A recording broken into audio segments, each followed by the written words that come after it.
नमस्कार दोस्तों, क्या आपने कभी सोचा है कि हजारों साल पहले भारत में विमान उड़ते थे? रामायण में पुष्पक विमान का जिक्र केवल एक कल्पना है या वैज्ञानिक से जुड़ा हुआ सच? आइए इस रहस्य से पर्दा उठाते हैं।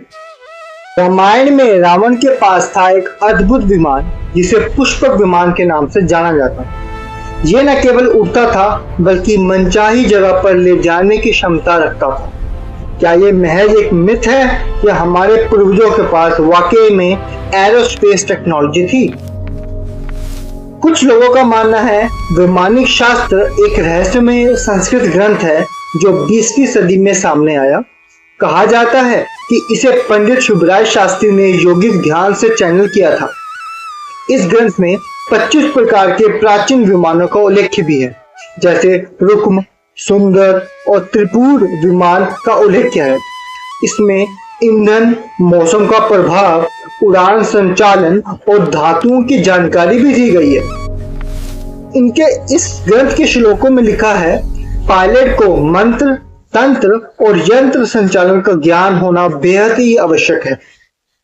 हालांकि 1974 में इंडियन इंस्टीट्यूट ऑफ साइंस ने इसे अवैज्ञानिक बताया, लेकिन कई लोग मानते हैं कि यह तकनीक समय के साथ खो गई। आइए चले जानते हैं पुष्पक विमान की कुछ विशेषताएं। यह विमान असीम गति से उड़ सकता था और मन से नियंत्रित होता था। वाल्मीकि रामायण के उत्तरकांड में लिखा है, तथा पुष्पक विमानम सुंभद भास्वरम शुभम, यानी एक विशाल चमकदार विमान जो बिना घोड़े या पंख के उड़ सकता था, जिसे पुष्पक विमान के नाम से जाना जाता था। और यह विमान केवल रावण के पास ही था, जिसे श्री राम जी ने लंका से अयोध्या लौटने के लिए इस्तेमाल किया था।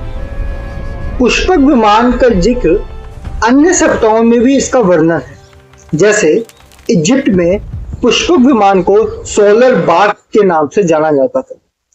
पेरू और मायान टेम्पल्स में भी फ्लाइंग डीटीज के मॉडल्स हैं।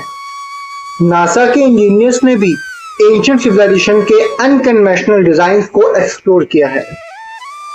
यहाँ तक कि डॉक्टर एस.आर. राव का कहना है, द्वारका के समुद्र तल पर मिले अवशेषों से वैदिक सभ्यता की एडवांस टेक्नोलॉजी का पता चलता है। अब फैसला आपके हाथ में है। क्या प्राचीन भारतीय की ये कहानियां सिर्फ एक मिथ है या इतिहास का छुपा हुआ सच? अगर आपको ये वीडियो अच्छा लगा हो तो इसे शेयर करें, कमेंट में बताएं क्या वैमानिक शास्त्र वाकई एक सच है।